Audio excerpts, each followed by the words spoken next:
Oh my God, people, human. We're gonna be human. Look at this, human everywhere. Hi, They are human anywhere. welcome. Welcome to our Black History Month panel celebrating Black Merfolk. I'm so excited to have everyone here tonight, and thank you to our amazing panel. And without further ado, I'm going to hand it over to Maui. We're going to get started. What's up, everyone? Merman Maui here. I am so excited for this panel. I am joined by some amazing merfolk that I love and appreciate everything that they do in the industry and the community. So we're just going to go ahead and jump right into it and get started. We're going to start off with introductions. So with everyone here on our panel, let's just say who we are, what is our background, and when did you become a mer, and what drew us to the mermaid community. I am Merman Maui, also sometimes known as Merman Bahari, which I can talk about that later if it comes up. But I have been mermaiding now for 3 years. I was, like most of us in this industry, we have some affinity to water, and I was drawn to, the mer subculture once I found out it existed, that I could actually do this and be a merman and even do this as a job. What? That's amazing. But I am from Los Angeles, California, and I'm still based in LA. And I work with both Dark Tide Productions out of LA and the Court of Mermaids out of Utah. And that's pretty much it for me. Naja, you want to go ahead and introduce yourself?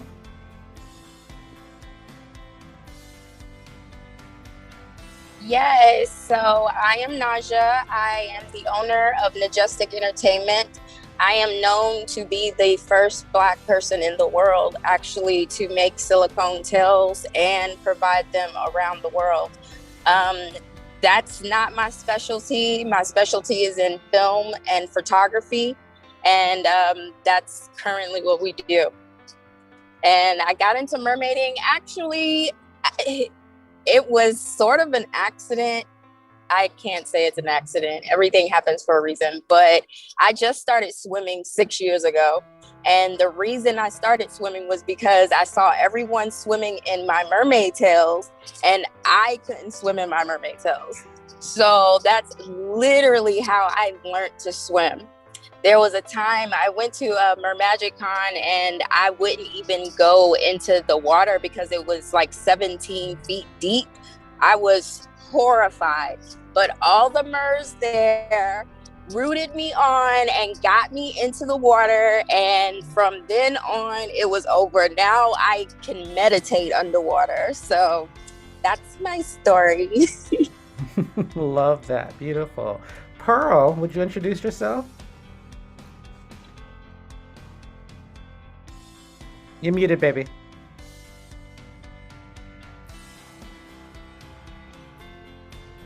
Sorry about that. I'm definitely not computer savvy. Well, I was saying that my name is Sandra Rosa, better known as the Caribbean Pearl, the pirate siren and jewel of the ocean. In April this year is going to be my 13th year as a mermaid professionally. Thank you to the panel. Consider that, apparently the oldest mermaid out there. Well, they say that, but yeah, thank you. I am, so apparently. And I started mermaiding in 2008. But before I was a pirate, I was doing reenactment and from the golden age of piracy until U.S. Revolutionary War. So that was my expertise. Certifying black cannon, artillery, and state combat art. But I have a friend in California at that time, and he worked for the industry. So I get a leak. The Pirates of the Caribbean, big fan, will be half mermaid in the fourth movie. But I knew this 2 years in advance before everybody else know. So that's when I started, think about it. Like, well, I have one particular item or character for each movie. And the mermaid was something they, as a little girl, always wasn't growing that, but like Naja, and as a little girl, I didn't know how to swim. I was afraid of the water. I almost kind of died when I was 5. And being a mermaid make me decide, to take, to improve myself, further things like, yes, and I started as a model and land mermaid, and same like Naya, go places and doing my little warm that you guys call it when they swim, not to what the word they not beautiful, but that was at the start. But at least I was jumping in the water and doing stuff. My background was in dancing. I was a national ballroom dancer and international circle performance, doing aerialist. No anymore. My back didn't give me those, or my flexibility. I can do stuff like that anymore. But doing the mermaid keep me track in being a performance. So I'm being performance and probably by the 90s, but you don't need to take my age. You don't have to make number and find how old I am. So I started in the 90s doing activity and show, and it's just the mermaid was something that, I don't know any of you, sometimes you think, oh, okay, I'm old enough for that, so I'm going to do something. No, just keep me in the performance community. Thank you to you guys that like to having me around. Yeah, so we love you, Pearl. You better love me because I love you so much. Farasha, I love you, Garnet. Would you like to introduce yourself?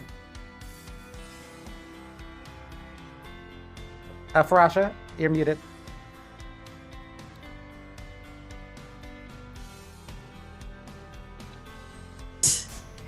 Oh my gosh. Yes. I'm with you, Pearl. Me and technology. It's better under the sea. Hello, I am Mermaid Farasha, CEO and founder of Desert Siren Entertainment out of Las Vegas. I got my start as a belly dancer, actually performing. I had landed a job in Tokyo, and I said, you know what, I had landed a job, I'm a little nervous. I had landed a job in Tokyo, and as a belly dancer, teaching and performing, and I had enough to purchase my first tail. And I was like ecstatic. And I said, you know what? I also went to a mermaid convention here in Vegas in 2011. And I saw mermaids that had made a career out of this niche. And I said, you know what? I'm going to try it. And after I had gone to Tokyo, I purchased my tail, as I said, from Mer Taylor, and I just went at it with all my being. I was so in love with it.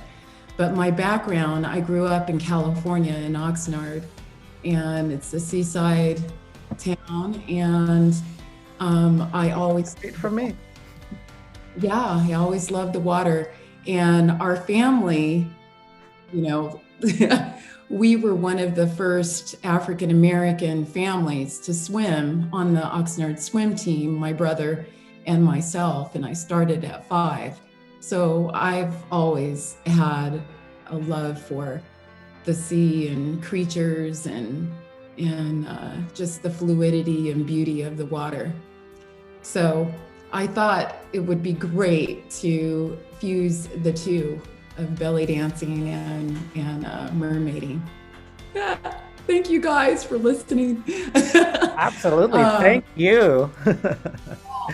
I just want to say thank you for including me. This is a great way to get our voices out there and share our stories. And thank you, California Mermaid Convention. Thank you. Absolutely. Yeah. Thank you. We love you. Awesome.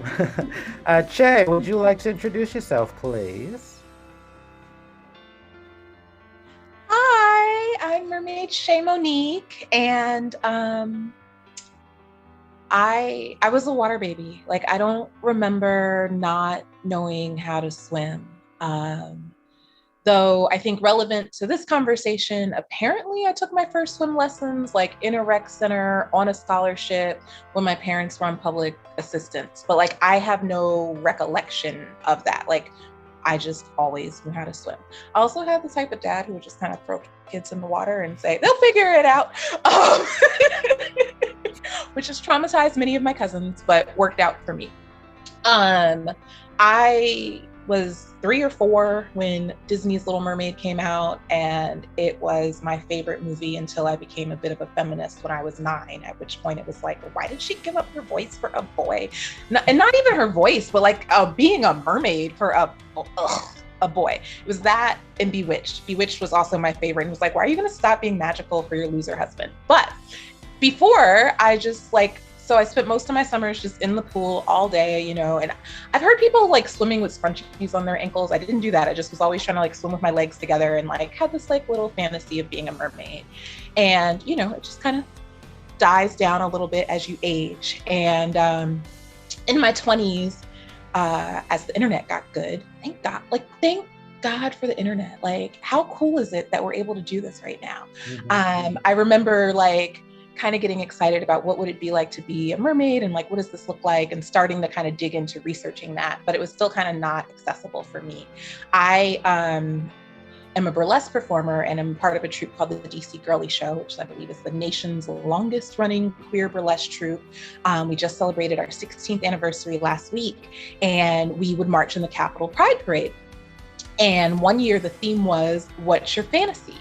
And my fantasy, like immediately, it was like to be a mermaid. So I made this like land walking tail just to be in the parade, and the way people respond, and like, this is like the Capitol Pride Parade. Like, people have like huge, you know, floats sponsored by banks, you know, and my little ragtag burlesque troupe, we're just, you know, a bunch of folks just walking around. But the way people responded to that, it was just the coolest thing. And especially little Black girls on like the sides who happened to be at the parade. It was just so cool. And it was like, okay, I've got to do this. I need to like figure out how to get one of these tails, yada, yada. And I start, you know, planning how I'm going to be like a kid's birthday party mermaid, which is ironic because it's like exactly what I'm not. But I started researching it. And at the time, the only tails were like, you know, maybe Mertailor and really expensive silicone tails that cost like more than I made in a month at the time. So that kind of just died down. And a couple of years ago, I decided to start Society of Fat Mermaids, and I really did not know how big the community was. I started Society of Fat Mermaids, and I guess I called it Society because I knew there needed to be community around it, but it really wasn't because I wanted to get into mermaiding. It was just because I wanted like cute clothes that were size inclusive with fun characters on them. And through Society of Fat Mermaids, I kind of got into mermaiding. So I started mermaiding in like full swing in like October of 2018. And I still thought I was just going to be kind of like a hobbyist and really just push Society of Fat Mermaids. And in February of 2019, a photo of me went viral. And the way that people commented on it made me realize what specific type of representation I provide people is like a fat queer woman with nappy hair, you know, like it's a very specific type of representation that just is not Black. I didn't say that part out loud just now, but you know, that like is missing. And so it was like, oh, this is like a thing and I need to take it seriously. And that's kind of how I got started. Yes, thank you. I love it. And last but not least, Mr. Tempest. Hello. Hi, everybody. I am Justin, also known as Merman Tempest. I am SoCal based. I work alongside with Dark Tide, which is an amazing company. Thank you, Merman Jax. Basically, like I've been swimming since I was, I think, 3. I ended up crawling into the pool when no one was watching. And my mom freaked out, she jumped in the pool, full clothes. And then a couple of seconds later, my dad was like, stop, look at him. And then I was just sitting there, you know, dog paddling. He's swimming. And he was all sorts of happy. He loves to swim. So since then on, I've just been a swimmer. I swam in high school. I did varsity water polo. Just always loved the water. As far as merman journey, I started about 2 years ago with the help of I reached out and I was like, oh man, I could be a merman. What? Because I saw Jax doing it. And then I reached out to Kyrie, and those are the two that really gave me a lot of information when I started. And so thank you both of them for that. What started me in this journey is that I went to Disneyland when I was very little. And at that time, they had the mermaids that would sit on the rock over where the Finding Nemo ride is. And I was like, at the time, I was like, I knew they weren't real, but I was like, oh, you can be a merman? You could be a mermaid? Like, can I do that? And Mom's like, you can do anything you put your mind to. And so, 20 years later, here I am in a tail, being a merman. Yeah. So it's just it's a dream come true. I definitely dove head first into this. So it's just been a magical journey, and I'm just so happy about all the friends I've made and support that I've gotten from everybody that's helped me out. So thank you everybody that's here for actually coming to the panel and showing your support. Yes, thank you. And piggybacking right off of that, thank you all for being here so much today. As we know, it is Black History Month, and I think it's important that we have an opportunity to celebrate not only Black history, but Black voices. And I really thank the California Mermaid Convention for giving us, these amazing panelists that are here with me, an opportunity to share our stories, because it's important for us to be heard. The representation, and we're going to talk about this, I'm sure, a lot, but it's important. Representation is so important for everyone of all backgrounds. And I'm excited that we're able to celebrate Black mermaids today. So with that, I'm going to ask a couple of questions that have been filtered in, and we'll be taking some more questions as well if you guys put them in the comments. So feel free to ask any questions you have. It can be directed to all of us or any of us individually, and we'll take some time at the end to try and get to all those questions. Okay, cool. So, and I'll just be asking questions, and we'll just keep this going as an open conversation. So with that, to get started, for my panel, what are some specific moments of joy that you have experienced in relation to being a Black mer? For me, I know there was one time where I was at the beach doing a photo shoot, and it was up in Northern California from the summer that I was up there working on some shows, and I was just taking pictures, and these two little Black girls walked up to me, and they were just staring like this. And we were the only people of color in the vicinity of this beach, me and these two little Black girls, and their dad walked up and he's like, hey, you look busy. I'm so sorry. Do you mind just taking a picture with my daughters? I was instantly in character. Maui was in full force, ready to go. And I was like, come here, little babies. And, we were just having a good time talking, taking all kinds of pictures. And just knowing that I made these two little girls' fantasies come true, especially knowing that of all the mermaids they could have saw that day, they saw a Black one. And Mr. Bubbly Maui, I just thought that was so fun. And that's something that is going to always stick with me to the end of this journey, of my mermaid journey. So, yes. Pearl, what about you?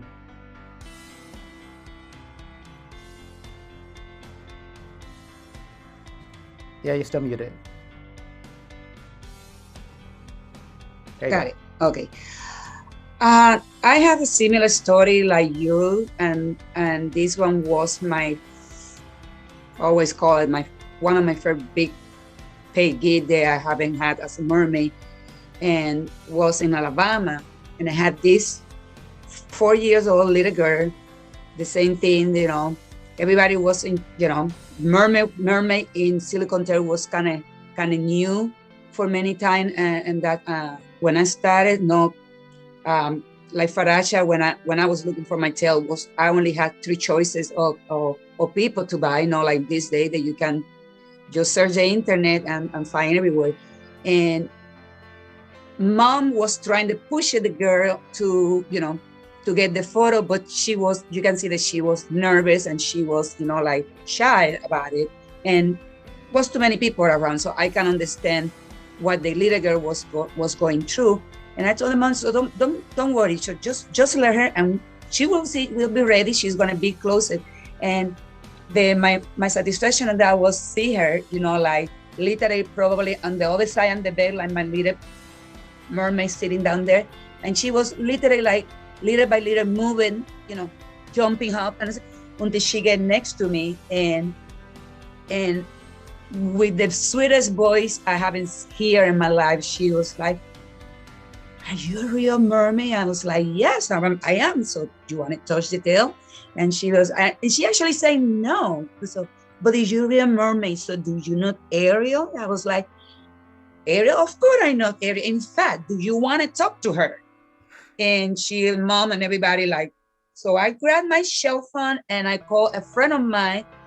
They actually, she was doing Ariel and Disney, and call her and say, hey, I had this little girl, and asking for you, Ariel. And I think she kind of clicked when I say Ariel, and she immediately get in character. And I passed my phone to the little girl, and you can see mom in the back, what are you having done for my daughter, stuff like that. And after that, she was 4.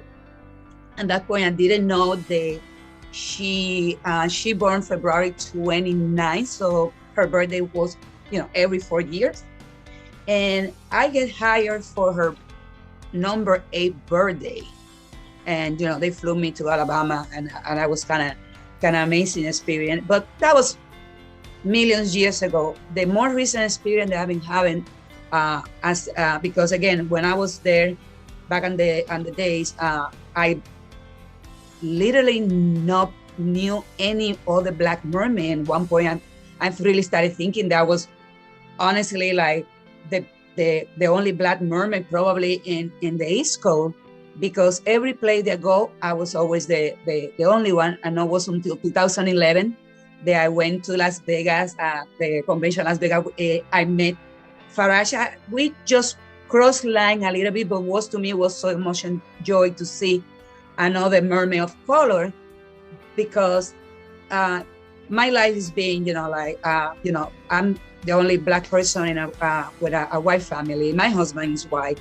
So every place that we go, I go is like those look, like why that white family have a Black girl? Why this white guy is with this Black girl? Those are feeling I thought was only in the past, the one I was young, and unfortunately it's still out there. But these past couple months, especially for the convention, find so many Black mermaid of color that I meet when I was here in Florida before I left.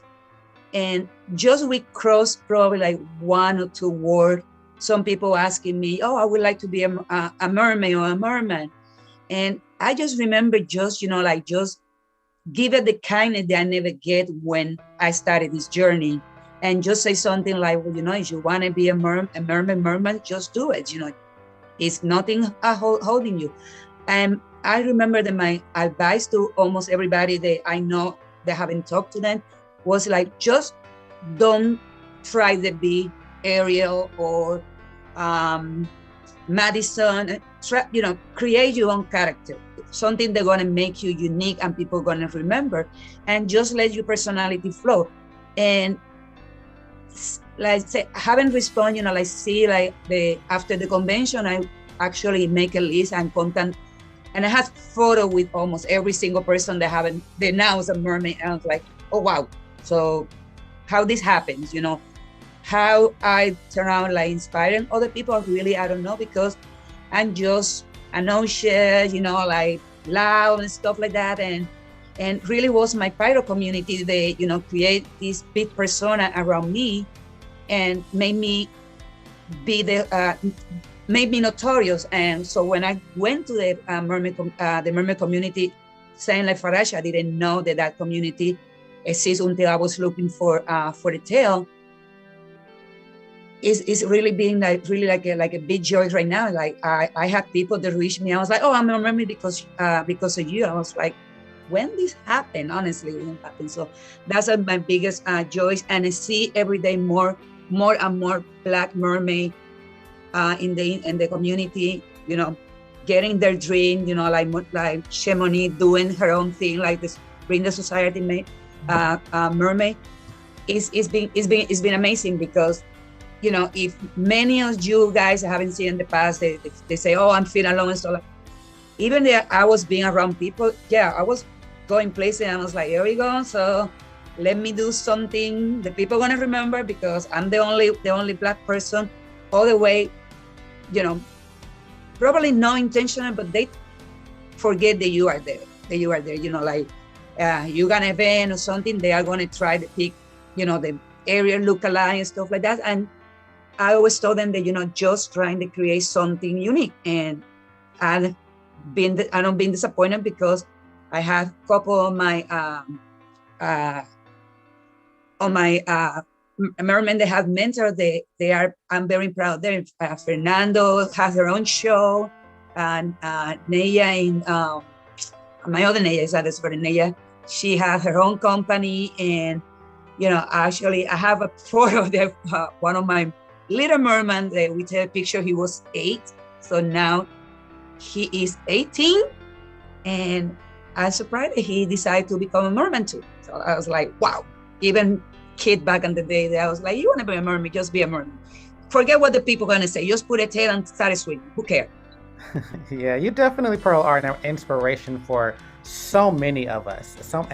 I know for a fact for myself, you're definitely an inspiration. And once I joined this and even met you and just your energy, because you've been at this for so long. And I think so many of us here, not only on the panel, but in the audience, can relate to a lot of what you said. We're all asked all the time, do you know Ariel? That's like the biggest mermaid question. Do you know Ariel? So I love that because that story is so profound and so beautiful. And I don't think that a lot of people realize is that that struggle that you expressed about being the only person of color around, whether that's in events or a lot of times in life, really, and what that feels like to have to be put into your own situation of being representation, because you're here, you're the only person of color within in miles away. So what people don't understand is the struggles that we take on with that. But it's beautiful, like you said, because there are so many Black mermaids now. Yep. There's so many people are like, I've never seen a Black mermaid. I was like, I don't know why, because we here. There's so many of us. There's so many of us. So thank you so much, Pearl. I'm going to ask Shay. You want to touch on that too? Okay. It's really, for me, my best moments of being a Black mermaid. I definitely know that isolation that you were just describing as just being the only Black person wherever. That is I was an honors kid nerd, and even with that, I'm in a class in high school or college, and I always feel anytime I speak, everybody's looking at me like I'm speaking for the Blacks. I'm like, no. Yes. I'm not speaking for Blacks. I'm speaking for Shay. But but then, sometimes I like to just grab my big old mic and say, well, if nobody's talking, I'm going to just speak and hope I'm saying the right thing. So for me, my best experiences have been experiences with the Mer community at Mermagicon last year, which, in hindsight, when you track COVID, maybe shouldn't have happened, but it did happen last February. There were so many Black merfolk and we got to connect, and it was just, there's that nod, there's that look, there's that, and it was just so cool. And there's at the gala, somebody just people started just and tapping shoulders, and suddenly it's we taking this Black merfolk picture right now. And even though it was so quick, and even though I didn't get to really, really talk to everybody that much, just being around that energy was really, really awesome. And then the way the community supported and really kind of stepped up, the whole community of all ilks stepped up with hashtag Merfolk for Black Lives was awesome. And I remember listening to the Everyday Mermaid podcast, and Abby is from Nashville. No, she lives in Nashville, and I feel she grew up someplace even further south than that, and she's just this white girl from the South talking about how I've never thought about any of these things. And she's on her podcast going, and that's what I wanted to happen. I didn't want everybody to like sit here and like prove that they've never been racist a day in their life. Like, you can't grow up in American culture and not have a racist thought. I have to battle my own anti-Blackness every day. So it's not even a thing that's just like, only like white people have anti-Blackness. Like, it's something that like everybody has to work through. And so I really wanted people to have conversations and inspect different things. And it was very, very powerful and moving and overwhelming because the community did. And that was just so awesome. And also through that, I feel like I got to meet like almost everybody, it feels like. And so like even that like was really, really dope. So that was kind of my like highlight of being a Black mermaid. Because I don't do like kids parties. I don't have like that like magical kid moment. But yeah, that was it. Thank you. Yeah, and Merfolk for Black Lives took off in such a beautiful way, and I was so proud of the community for embracing it.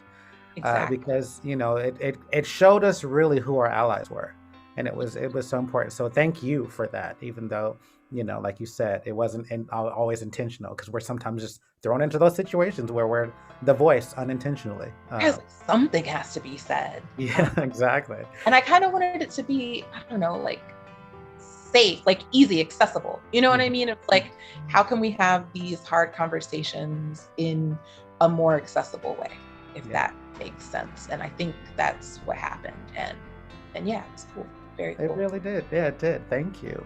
All right, Tempest, you want to chime in? All right. I have a quick little story. I was actually doing Pirate Invasion 2 years ago, and I had this little Black mom and her little boy. He was about, I think, 8, but he was also mixed like me, and came up and sat with me, and we did a little muscle pose. And it wasn't the interaction itself that was magical. I mean, that was magical, but when he was walking away, he told his mom, he's like, he looks like me. And then the mom was like, you see, you can do anything you want to. You could be a merman. You can go to dance. You can tap. So like just hearing that conversation off to the side just like made my day, because that it was just so precious and so magical to hear that. And it makes everything worth it when you hear something like that. It really does. It really does. That's so cool. And I think I've seen the picture of that, some floating around somewhere, because I remember seeing you doing this with a child, and I thought that was adorable. Thank you. Farasha, how about you?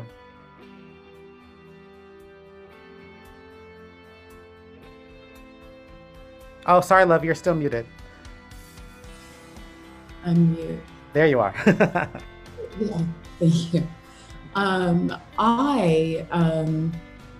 I've had some great moments at Pirate Fest with little ones, and they ask me if I know Ariel, and my response is, yeah, she's my cousin.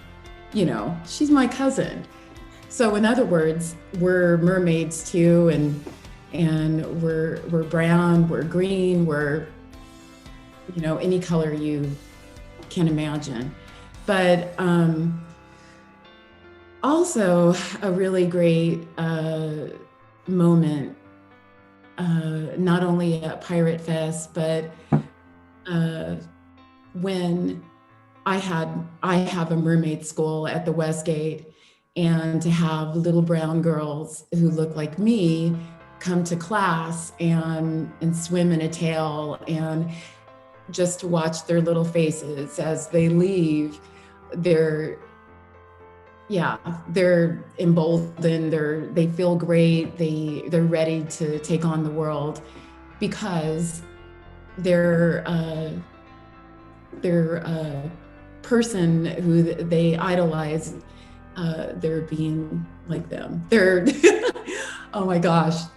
I just have to say, I'm a performer and I'm not so much a public speaker, but I'm working on it, and thank you so much. But I love what I do, and I love that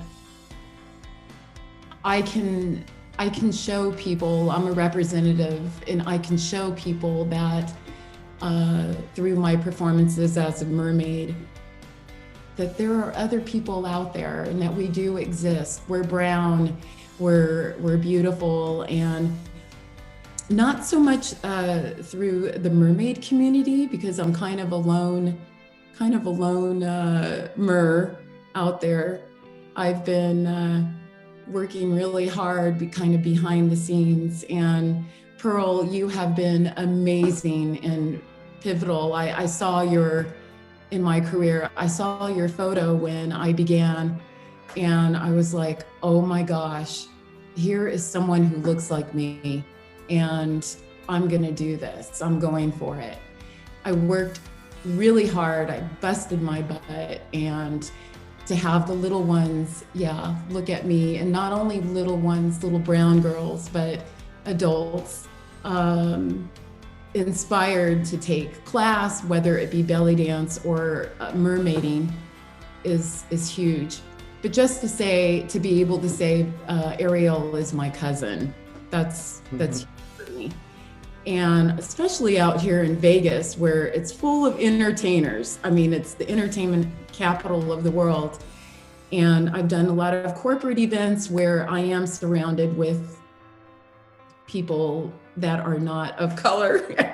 And I just feel really happy that I'm able to represent and say, hey, yeah, I'm African American and I'm a mer. Absolutely. I absolutely love it. I think I'm going to be doing this until, mermaids, we live to be about 300. I'm going to do it until I'm 300. I'm going to wear a freaking tail. If you have to, I'm going to be underwater. Anyway, thank you for the opportunity. And Shay, you are so amazing.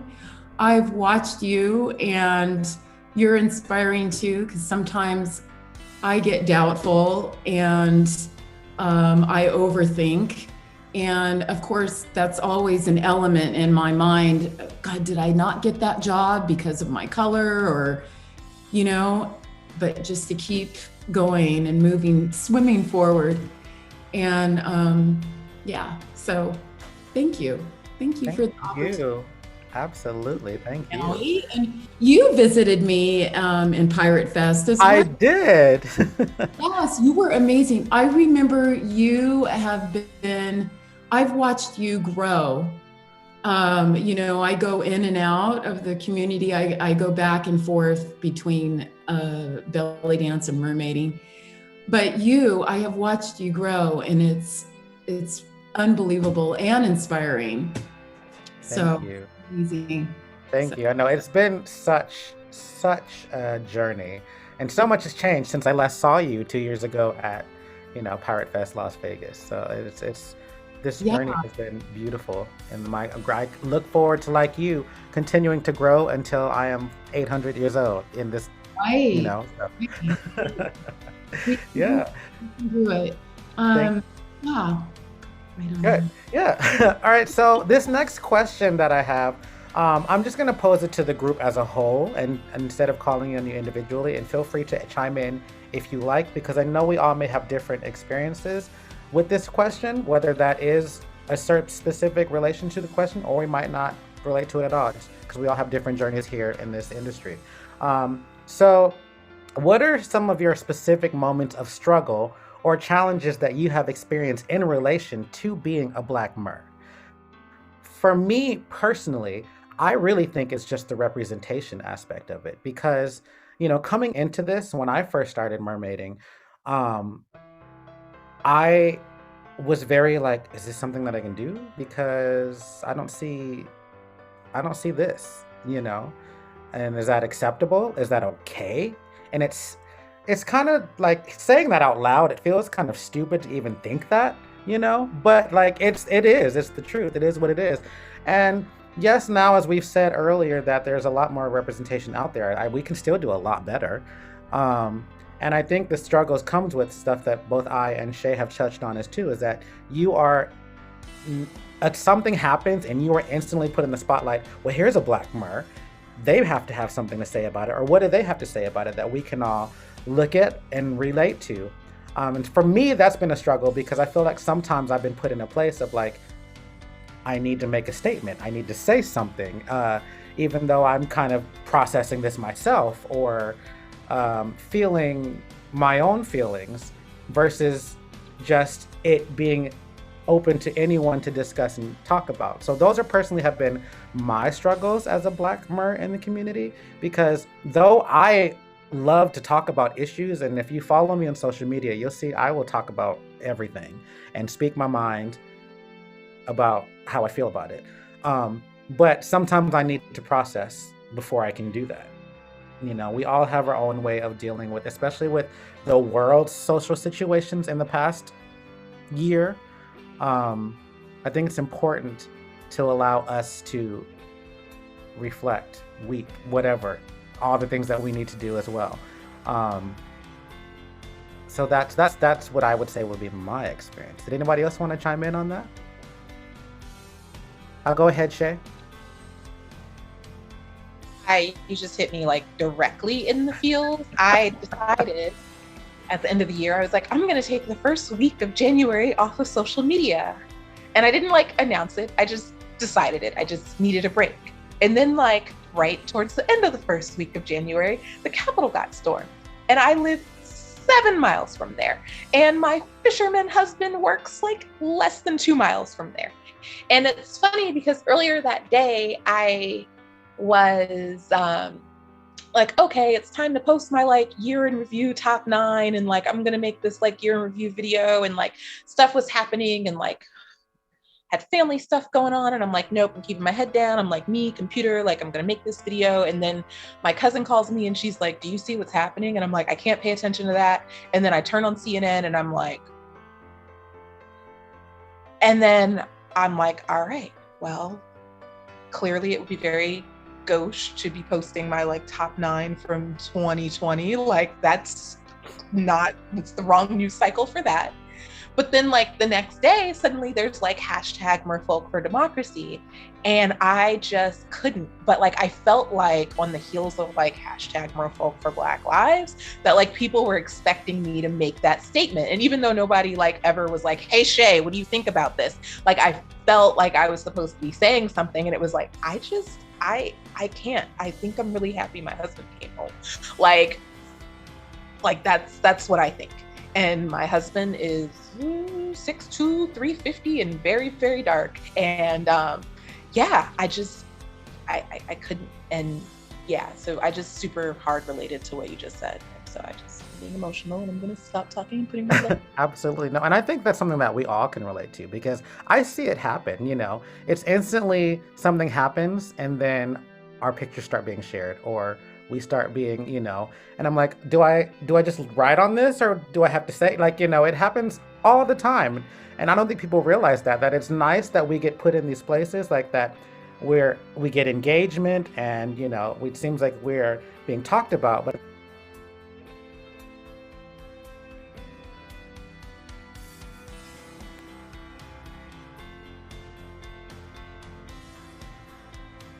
are we good? Sorry, I just got muted. Sorry, Mallory. I was like, someone's mic was on, and then I muted you, and then I unmuted you. It was great. It's okay. At least Boom tells me your host muted you, so I knew to stop talking because I was just remember. No, continue.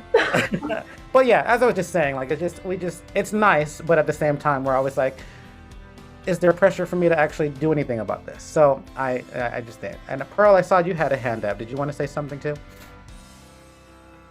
You're muted, baby. There you go. Can you hear me now? Yes. There you go. Well, this question for me touched me a lot, because struggle for me is just being a Black mermaid. That's been my biggest struggle. And particular at the time when the Black community and the mermaid wasn't as big this day, thank you to the Instagram. Because even when it was only Facebook, I do my research, I search, and wasn't at least people that do this, what we do for, not even as a hobby. And it's been my experience, you know, for years, obviously, completely from totally generation, different way they grew up, the most that you guys here. And it's just like the constant, we constant has to prove that we are better than what they're expecting. Like I just want to be me. I just want the people see what I do. And I always tell everybody, probably I am not the best swimmer or the best whole breather, but you hire me and you party and you're gonna have the best splash party ever in your life. And one of my biggest struggle, they took me like probably like I say, like I'm just trying to keep it low, was actually like an event me and couple mermaid work in California. When they started, we tried the make it started as the break the record of mermaids on tail, and Jad was there. I'm not sure. Farasha came from Vegas, and we was only 92 mermaids that day. And after that happened, so unfortunately, people in the industry, they don't believe in us, just took that event away. So I worked at the site for a couple of years after that, trying to connect the pirate community in California, in Los Angeles, completely different the event that Rachel do in North California, trying to connect it. And unfortunately, the person that was all the power, so he died, he passed away. And the person that took over this, finally had the power to literally push me away and give it to other people. They are great, they are amazing. But that one to me was probably my biggest struggle, like the dealing with a festival that was literally 9 miles away from my house. The people that was working from that time, they was allowed to be in the event, and they was doing anything possible in their power just to keep me quiet or even not let me get to the event. And to me, that was is something that is a big struggle, because like everybody know, I started as a mermaid, but I started as a pirate, so I know everybody in the pirate community. People, they help me, who I am today as a mermaid. But unfortunately, it's a dark side. So the biggest struggle is like, stop trying to do what other people want me to do, and I just continue to be myself, because apparently sometimes it's not enough to be Black, it's not enough to be a woman, it's not enough to be a not mermaid color. It's just you find this rock and this obstacle over, and you decide if you want to stay back, you want to jump, you're just gonna run then, and you say like, watch me. No, yeah, I think that's something that we can all relate to, is because though we celebrate our Blackness, that's not like the defining moment of like, hire me because I'm a Black mermaid, or hire me because I'm a plus size mermaid, or hire me because, and sometimes people don't know how to separate the two. And that's something that we have to navigate as well, being like, no, like you said, I'm me. I want you to hire me because you want Maui. You want Maui, not because Maui's Black, not because Maui is a man, whatever, just hire this performer because I have something to bring to the table that's special. So I love that. Did anybody else have anything they wanted to? Go ahead, Farasha.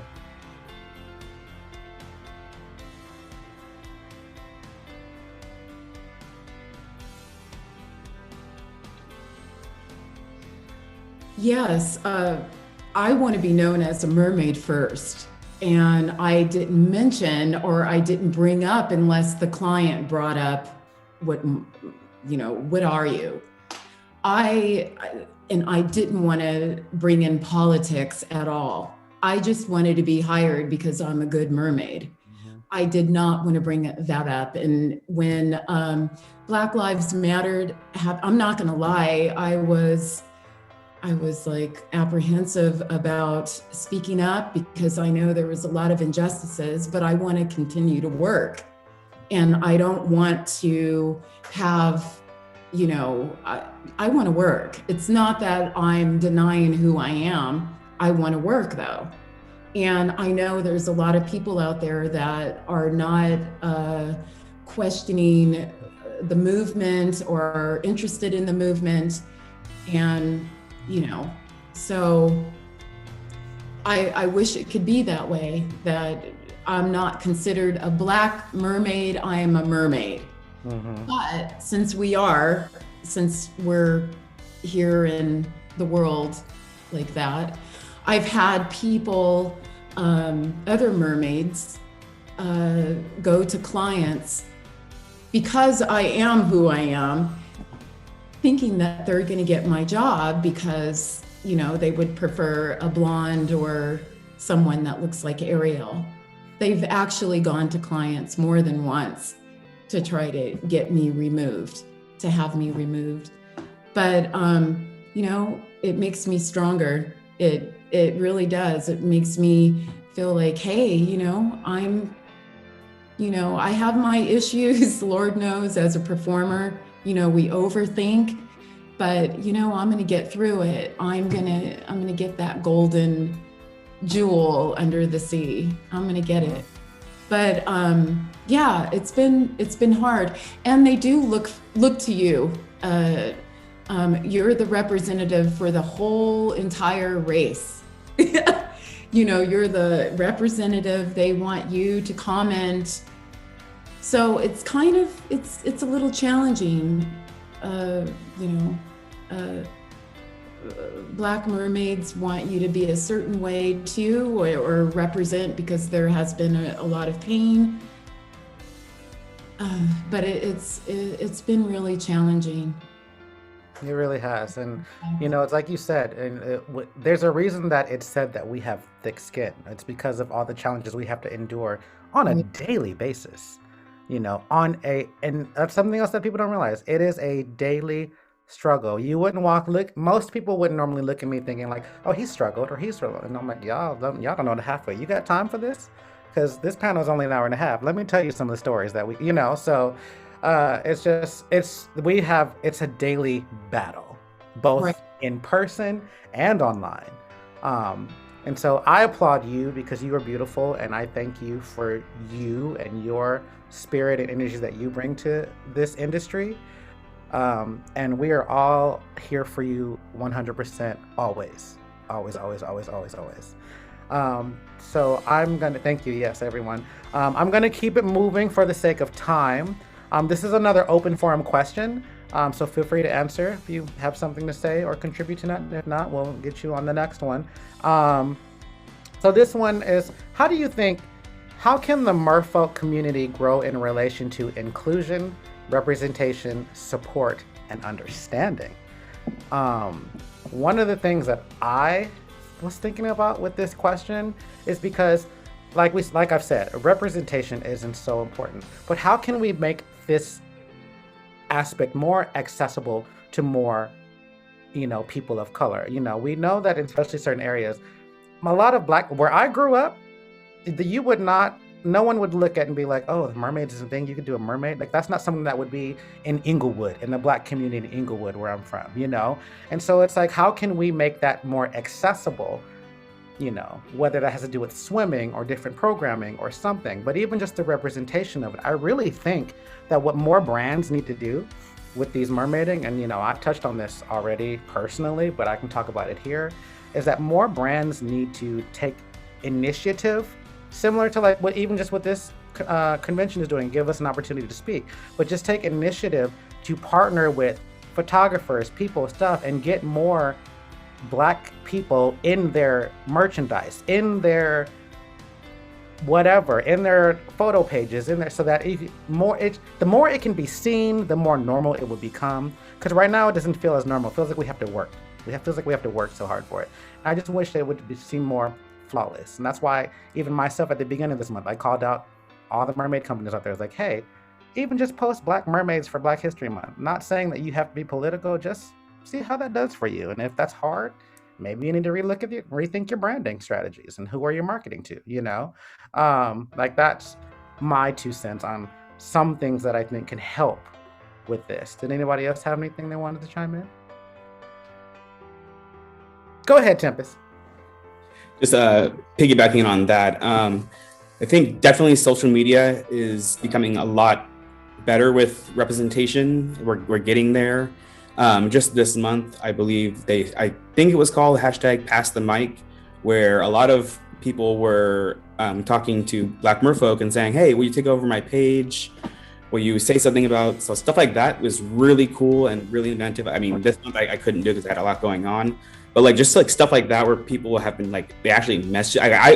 I was very surprised when I got messages this month because I don't know if anybody saw my post, but I struggle with being half Black and half white. I've been called not Black enough by other Black folk, thinking that I can't speak up on Black History Month because I don't know the struggle. I was like, yes, I do know the struggle. Like it may not be the same struggle as you're going through, but I still have my own struggles. So just the fact that so many people messaged me and say, oh, would you like to say something? Just that like really touched my heart. And just stuff like that, I think it needs to happen more. People need to go on stories, let people share their experiences. Just little things like that each month or each week can like speak volumes. Mm-hmm. Cool. Well, since you touched on it, and this is a question that I have specifically for you, why don't we go ahead and talk about this right now since it's come up. But a question for you, Tempest, is, you've spoken just like you did right now in the past about your mixed race heritage. But what personally for you inspires you about your heritage, and what are the unique frustrations that you have come upon? Well, basically it was a struggle growing up, being half white, half Black. I remember back in the day, we would get dirty looks going to the market. My mom, like, I'd be with my dad, and people would be like, "Oh, why is he with a white girl?" And then or they'd be like, "Why is she with a Black man?" Like it was a hard time. In school, I got called Oreo. I got called mutant. I didn't really know where I fit in because like I said, I wasn't Black enough, and I also wasn't white enough. So I was like stuck in the middle, trying to find myself. On top of that, being gay, that was a whole nother struggle on top of that. So it was a lot growing up. But it wasn't until I was out of high school and, I'm like, I'm just gonna do me. Like, I don't care what anybody else says. I can be what I want. I can do what I want. This is my skin and I'm gonna own it. And so that really helped. Lost my train of thought.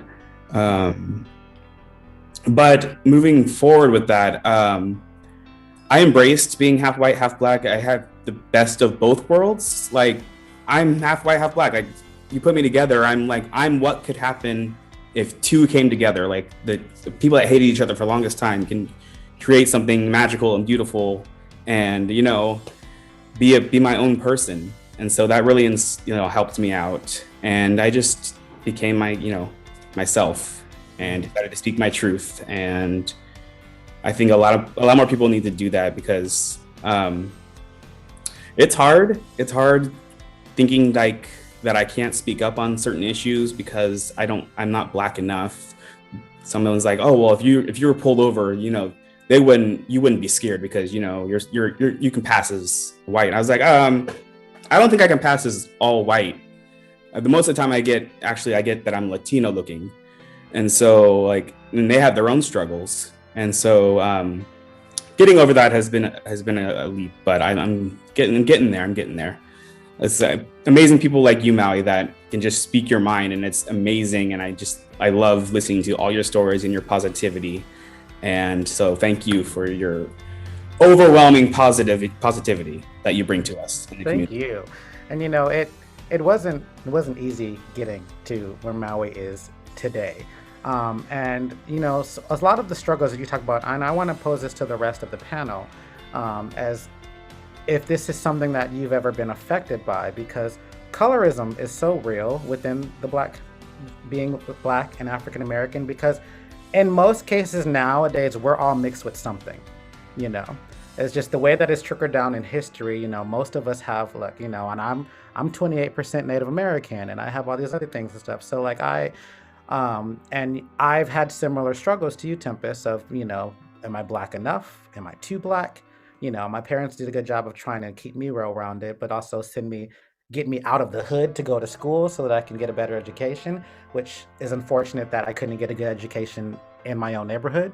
But then being posed with those struggles of oh, well, you're not a nice caramel complexion. So do any of you feel that you've had, how do I want to word this? I don't want to say had it easier or just notice the different stuff because, like I said, colorism is real versus being lighter or darker. And a lot of people don't understand that, even with the Black community. Like, if, oh, you light, you got that good hair, that good skin, whatever the thing may be said. But have any of you had any experiences with that you'd want to share or touch upon? Go ahead, Pearl. Yes, actually, comment like it's here. You guys, being one of the oldest, I really appreciate because not be coloring. Not actually, I grew up in Puerto Rico, and with a white family, the only black person, and my family of 8. My brother was kind of like Tempest, he was really light skinned, so he got a struggle, but not as much a struggle I see the same. But one of the things that I saw and he mentioned was how people attack my mom for being Black and have a Black daughter. So that's something that the people really don't, affect me at that time because, yes, they call me Negrita. In Puerto Rico, Negrita is maybe the equivalent of the N-word, but it's not bad. It's just something like you call it sweetie or honey and stuff like that. And I grew up being Black. I'm not was half Black. I grew up being Black. That's what they call me, sign I can remember. And I had my first shock in racial ones when I was 3.5, almost 4. And my stepmother was driving for a street and I saw a ballet school. And obviously as a curious little girl, so started looking the girl, the dancing. I had my first glimpse in that. And that was the first time. And I was literally like 3.5. Yeah, I can remember because they tried to put me in a school that time. That's the only reason I remember the age.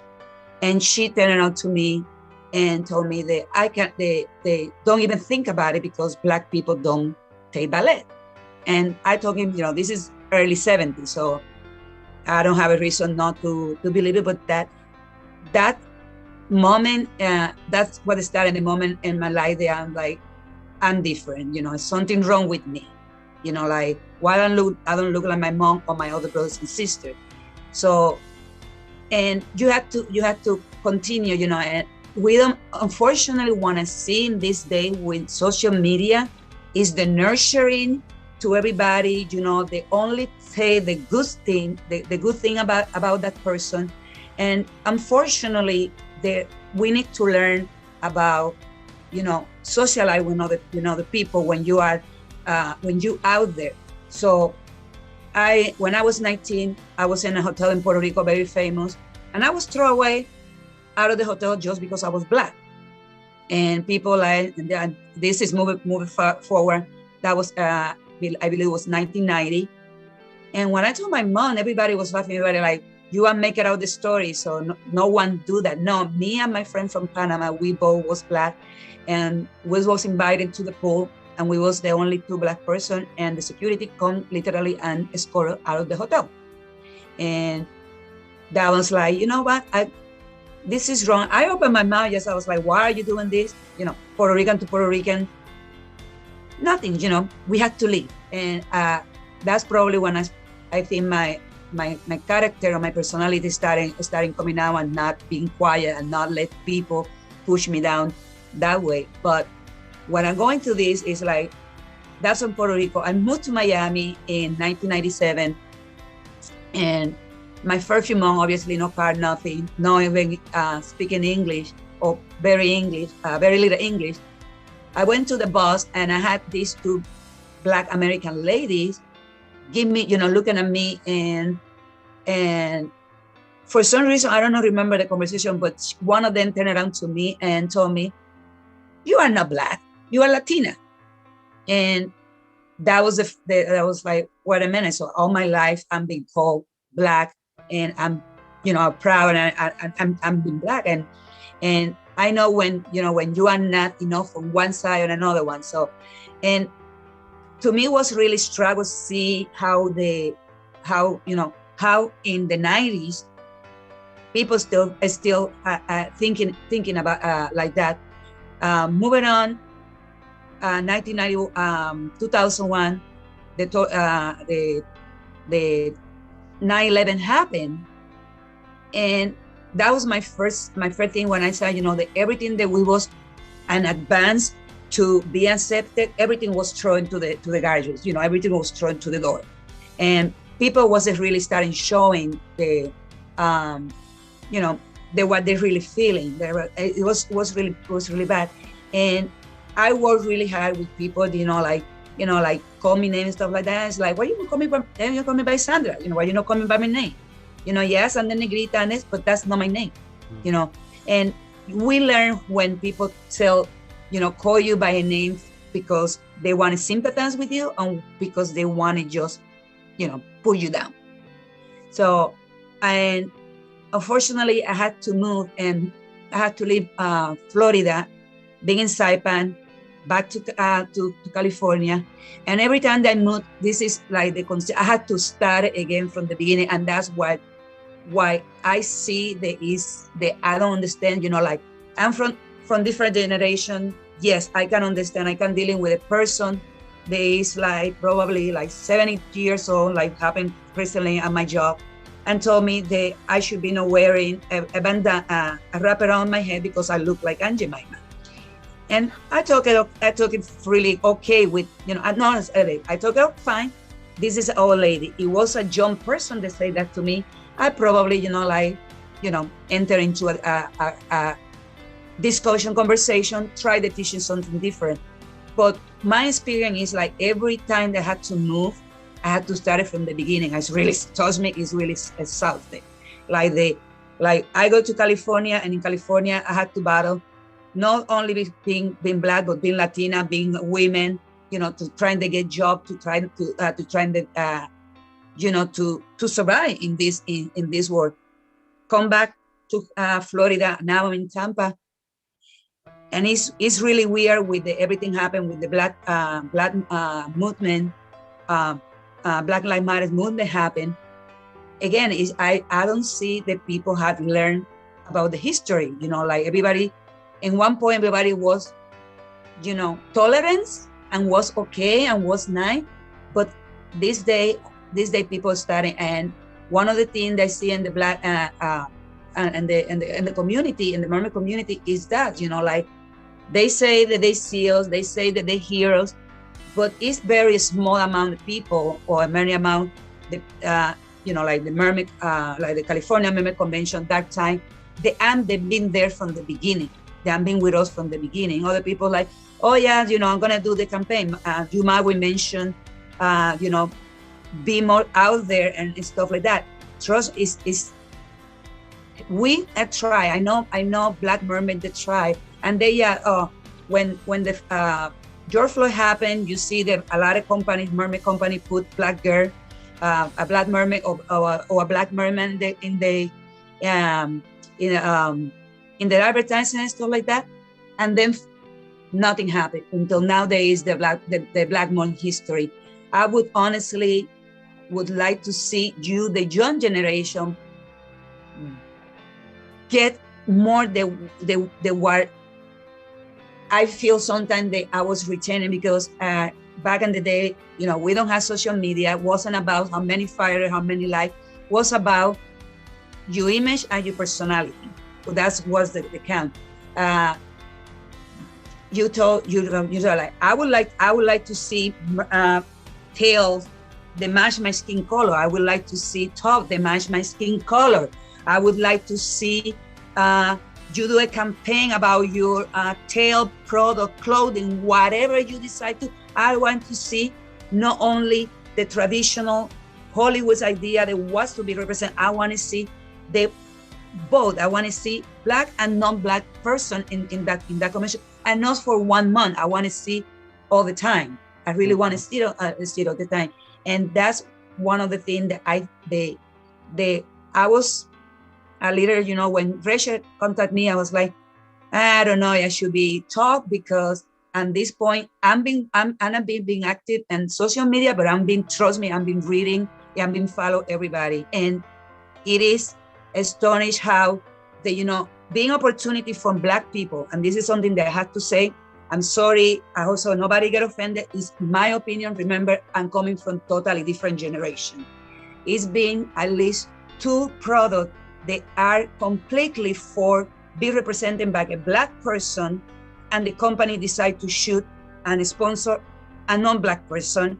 And why? So you was the first one that started say, oh, we hear you, we want to work with you, we want to keep, and something that is important to us, and you decide to represent it with, and I understand, and I told me I get it, just because that person have 50,000 followers, whatever many followers there, they in social media in this day, who knows is actually those are real followers. I'm sorry, I watched Faith Famous, and was a lot of true about it that, I only had less than 2,000 people in my Instagram and 4,000 people in my Facebook. But when I reach them, I know every single person.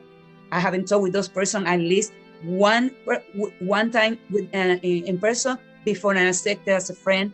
And when I need to reach for them, they are there for me. They are, because I always told everybody, even that I know I can only count with 10% because people know in the media all the time. My group of followers are older, so it's not like we be in social media 24/7 or not even at 2 or 3 hours a day. But they are there.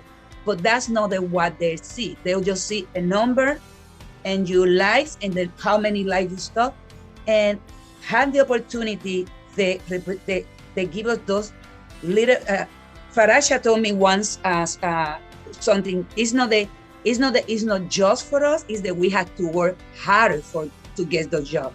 But in the community out there, if you have those jobs, and I say I don't have any problem see product represented by not Black people, but don't use symbol or names that represent a lot to us, or change the name of the product or switch the model. It is really not that hard to think about it, and then coming with like, oh, I didn't know. No, the people know. It's not acceptable to me that someone comes to say, oh, I didn't know. Yes, because we had internet, we had Google, we had everything. We can do research, and we know the people are there.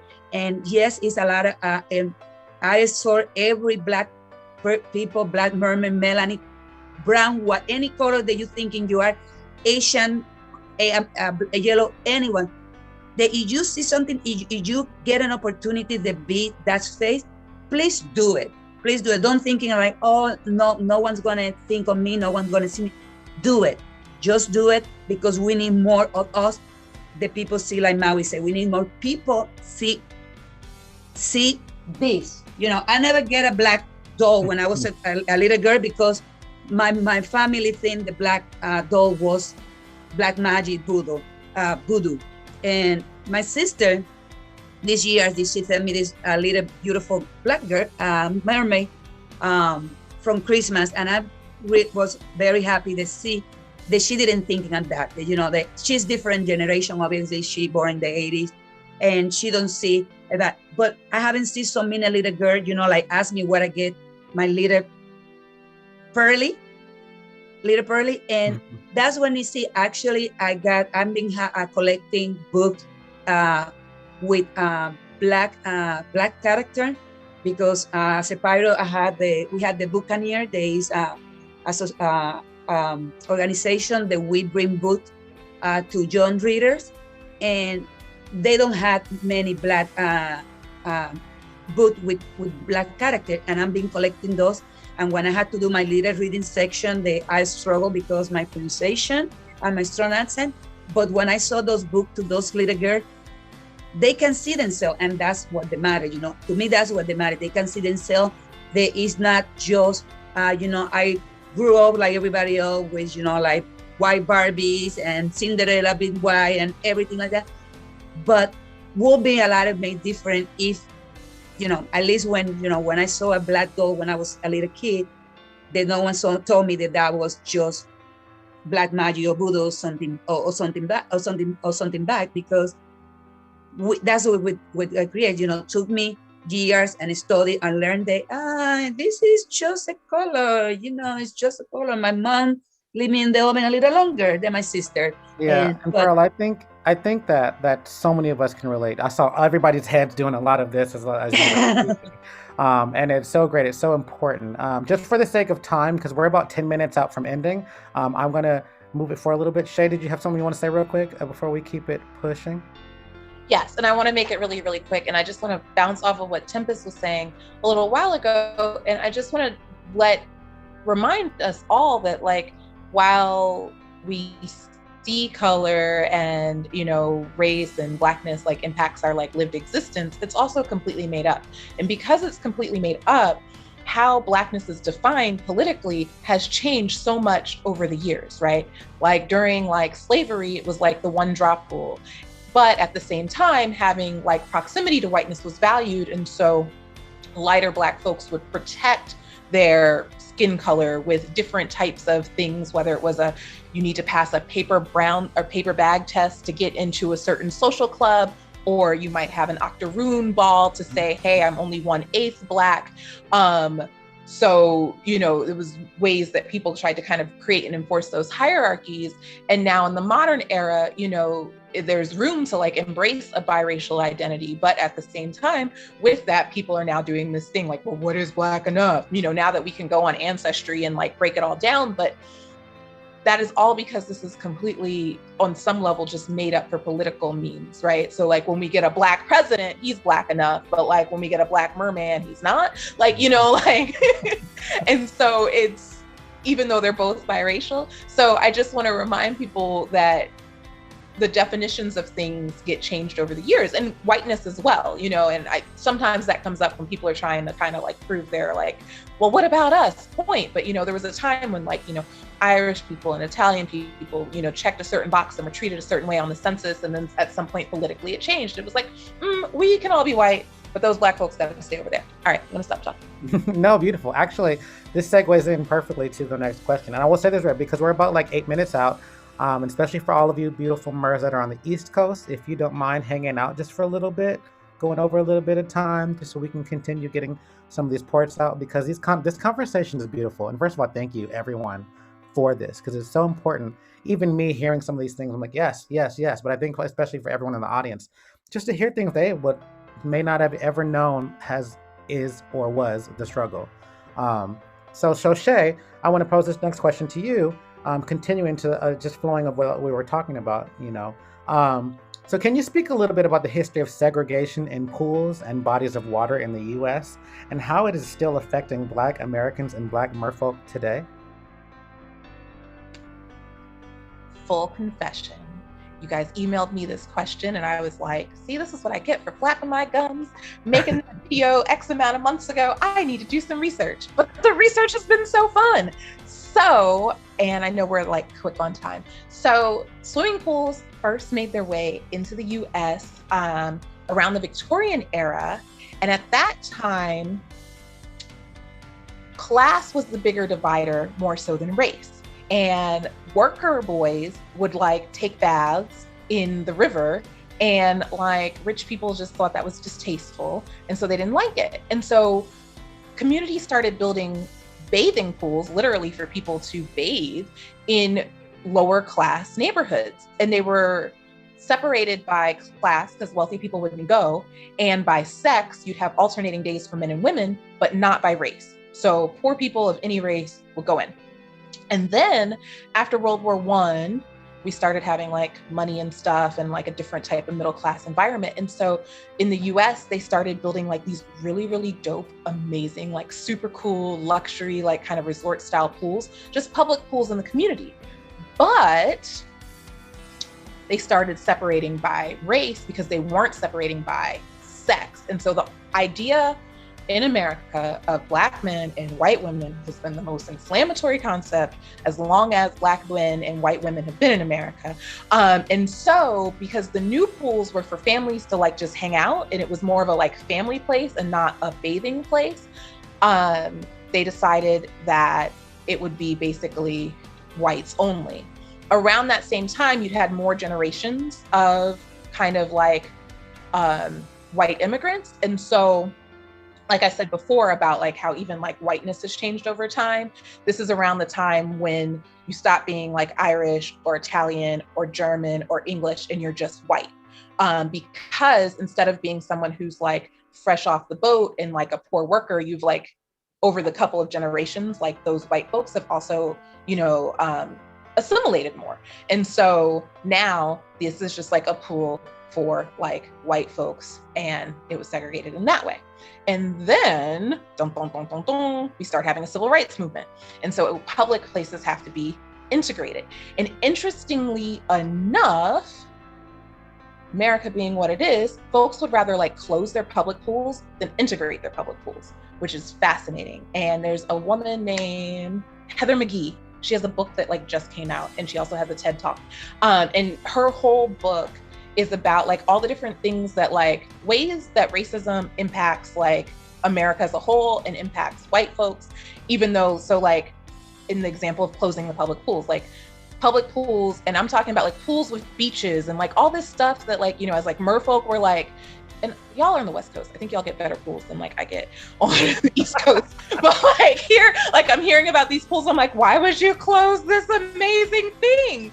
But it was like, we'd rather just not have it than have to integrate it. And at that point, all the pools went to private or like private clubs. You know, it's your country club, it's your neighborhood pool, but it's private because if it's private, you can continue to keep it segregated. So like that's fascinating, and also sad because there's like really, really cool pools that have been like closed for decades now. And how has this impacted folks? Like without having access to the water and the leisure spaces, you like, we're just Black folks, a lot of us don't know how to swim, you know? Pearl spoke to that, Naja spoke to that. A lot of us don't know how to swim. And I was talking to my mom about this, and it's like weird talking to your family around like Black History Month and like learning like your family's history.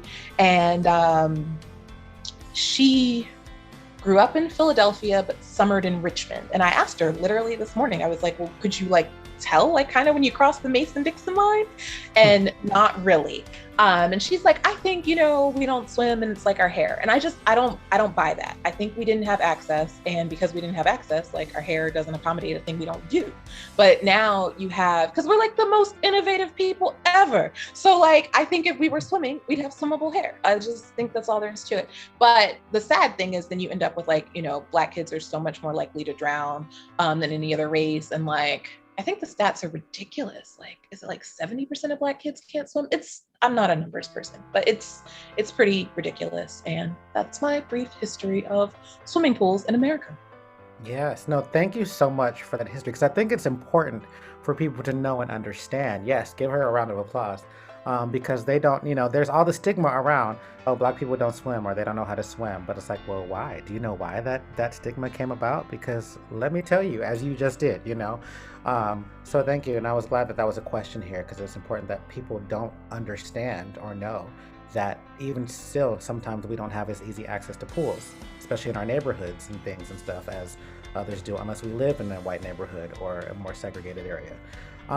So we're pretty much at our time. We had some other questions that we didn't quite get to, but for the most part, they were kind of answered already, just in the naturalness of the talking, especially some that were specific for certain people. They kind of got touched on. And so I was like, oh, that question? Okay, cool. Let's keep it. We're moving. So I actually want to just say thank you all again for this and all of your beautiful words and everything you've had to say. I think we might have with a little bit of time, a couple more questions that Rachel's going to spearhead now. But just again, from my time as moderating this, thank you all so much. And again, thank you, California MERCon, for this opportunity for us to just speak and have an open discussion about all of this. Awesome. Thank you to all of the panel. And I do want to say, Naja was working today, and unfortunately her reception was really bad. But I'm so glad that she did get to be here for the very first part of this and share her thoughts. I want to say thank you to the panelists, especially those who are on the East Coast, because it's late for you guys. I also want to say thank you to Mermaid Angela. She suggested this panel. and it was the best idea ever. So thank you so much, Angela. I also want to let everyone know, if you don't, Mermaid Chez Monique is continuing the conversation tomorrow, Sunday. So Che, could you fill everyone in on details about how to access that and what time it is? The panel is going to be just live on my Facebook page, so facebook.com/mermaidchezmonique, though I don't think anybody ever types a whole URL into Facebook. So just go into Facebook and type in my name as you see it. You don't have to worry about the accent on the E with mermaid in front. And it should be a really cool conversation. Maui will be there, Naja, someone I met recently who is a priestess to really talk to us about Yamaya and like what she means. Ishura, who else is on this panel? I'm missing somebody because it's 5 people. Oh, and Melanie of Afro Mermaid will be there, and it should be a really good time, just a casual conversation. I just really want people to kind of like highlight like what they're up to and what their experience has been. So yeah, just right on my Facebook page at 8 o'clock Eastern, 5 o'clock for most of y'all tomorrow. Awesome, thank you, Che. And I'm glad that you do have plans to talk about Yamaya, because that's the only thing that I'm sad that we ran out of time for tonight, because there's such a deep and rich history of Black mermaids culturally and spiritually, and always have been here, yes, always. So I'm really excited about that. And I think the question that I saw in the chat, if anyone wants to drop a few more questions, we had one, but I think that, as Maui said, we naturally answered it during the course of the conversation. But my last thing I'd like to do again is to thank you and panelists, because as we know, this is Black History Month. We're celebrating Black merfolk in the community, and we have the opportunity to actively see you make this history as it happens. So that's pretty special. And I'm really, really grateful to have been able to work with people like Pearl and Farasha and all of you as this history rolls out. So if anyone has any final thoughts, I'm just enjoying this, so I don't want it to end really, but I'd love for everyone just to say a final bye, and then we'll sign off, and I'll be sad.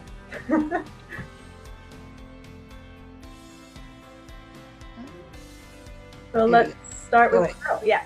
Yes. Can you guys hear me? Because there you go. It's a yellow. My thought to everybody, I say I really love and thank you for this opportunity to be here. So my thought is one advice. Olifto, they give me my dance teacher when I decide become a dancer, and I struggle because I started in my 20s, not flexible enough to do some movement, and he told me if you dance your heart off and just stay stand on, they will see you. So, and it's my dear sister Farasha told me too. So this is my advice to everybody. So just work hard. It's hard for us to get good. It's hard for us to being out there. But if you stand up, people, they're going to see you. So say what you need to say, and please be you. Don't really try to be anybody else. Just be you, because we are all different, and we all have to pass for a struggle, but we all had good things. And so everything else, just be kind to, be kindness to each other, to other people, because that's the easy way that we can get more people involved in our community. When I started Pro, I can count 3 mermaids, Black mermaid, after the first mermaid convention in Las Vegas, only 3 Farasha, Medusa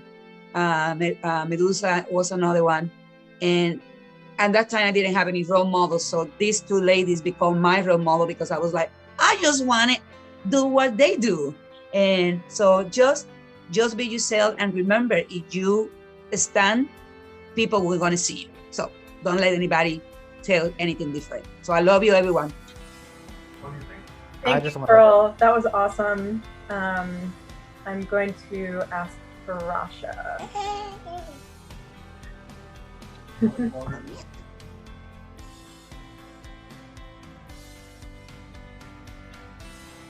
Unmute. There we go. Yeah, can you hear me? Oh my gosh, this has been such a great experience. It really has been. I'm so overjoyed. Thank you, Rachel. Thank you, everyone, really, for giving me this opportunity. I think I mentioned to Merman Jax that it's a great forum where I could be safe and express myself. Thank you. Yeah, I just want to touch a little bit on what Pearl said. Yeah, just develop your own style. Don't look at anyone else. Just keep going and work really, really, really hard. Work really, really hard. You might not be the best breath holder, like you said, Pearl. You might not be the best swimmer, but develop your persona, develop any skill that you have that's going to stand out. And don't only look at other mermaids, and look at actors, look at musicians, look at artists. Look how they overcame what they did, because we all have a story. And, really work on it. Take dance classes too. Take dance classes so you can be fluid in the water, or, really work on your craft. And one of them for myself is learning to speak publicly. But thank you for giving me the opportunity. And all of your stories are so inspiring, because I've been, my brother will tell you, I've been like, oh my gosh. So anyway, thank you so much. I'm proud to be a mermaid of color. Thank you. Love you. Mwah. Thank you, Farasha. All right, let's go to Tempest. Thank you so much, Rachel and California MerCon, for having us on this panel. Thank you for including me. I feel loved. Thank you to all the beautiful people that are here. Your support means everything to us, and just hope we can continue this in the future. And special shout out to all of the mermen that are in this chat. Like, there's like what, 1, 2, 3, 4, 5, like 6 of us in here. Like, we're growing. Like, when I started, there was like a handful, and we're growing. So, and mermen of color too. Like, look at this. This is amazing. Thank you guys so much. Thank you all for showing up. I love everybody. Thank you, Tempest. And I think I would be remiss not to mention that these representation panels, which are going to be an ongoing series for us, we're planning on doing one for Pride, we're planning on doing one for Asian and Pacific Islander Heritage Month. They've really been championed by Merman Jax too. And with the con, you can always just assume that Merman Jax has planned 89% of it with me behind the scenes. So I do have to say thank you to him as part of this too. So I think, great. Che, closing thoughts. This has been so awesome. I love panels like this. I just like getting to know everybody and like talk to everybody and like hang out with everybody. So like, thank you everyone who, who's like watching this. That's so awesome. I want to say 2 things. 1, buy my paper doll. You can have like a mini me. But also I wanted to say, just because we didn't talk about it a lot, like, it's okay to just be like a hobbyist also, like, you can love mermaiding. And so if you want to work on all those skills and like really push this and train, you can do it for funsies, or you can do it because you want to make this your career. But like, it is absolutely okay to be, an adult and say, I just want to put on a mermaid tail and swim for fun. Like, it is okay. And particularly, I want to say that like reclaiming Black joy is so important. And culturally, we've had to like work so hard for so much that like the like grind and the like, you know, hustle has been so ingrained in us that like, I feel like a lot of times like we don't know how to have fun, and we don't know how to have silly fun. And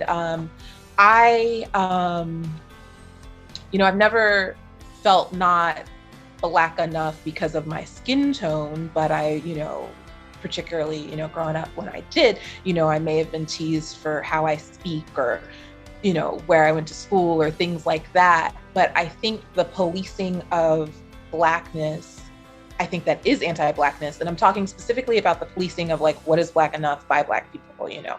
Oh, you talk white. Oh, you do this. Oh, you do that. That is like our ingrained and internalized anti-Blackness. And with that, we like don't allow ourselves to have fun, because you find like when you talk to people, whether it's, you know, an anime convention or a mermaid convention or any type of kind of like obscure interest, if it's not, you know, basketball or football or whatever, like it's like, oh, I thought that was only for white people. And we end up policing ourselves and not even trying things. Like, it is okay to have fun. It is okay to be weird. It is okay to do something just because it's whimsical. We are allowed to do that. And we're doing it more and more, but like, so, you know, you can put on a tail and then become the biggest, baddest, whatever, and, you know, run your own convention, or you can put on a tail and just be like a weirdo person in a mermaid tail who's 75 years old because you want to, you know, express yourself, be you. And anytime it's like, can I, should I, whatever, if you want to, do it. That thought, that feeling, that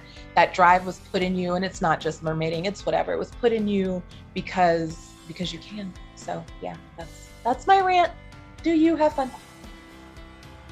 Buy my paper doll. I said calendar. You can buy that too. My paper doll. Awesome. Thank you, Che. You're welcome. All right. And Maui, let's wrap up with you.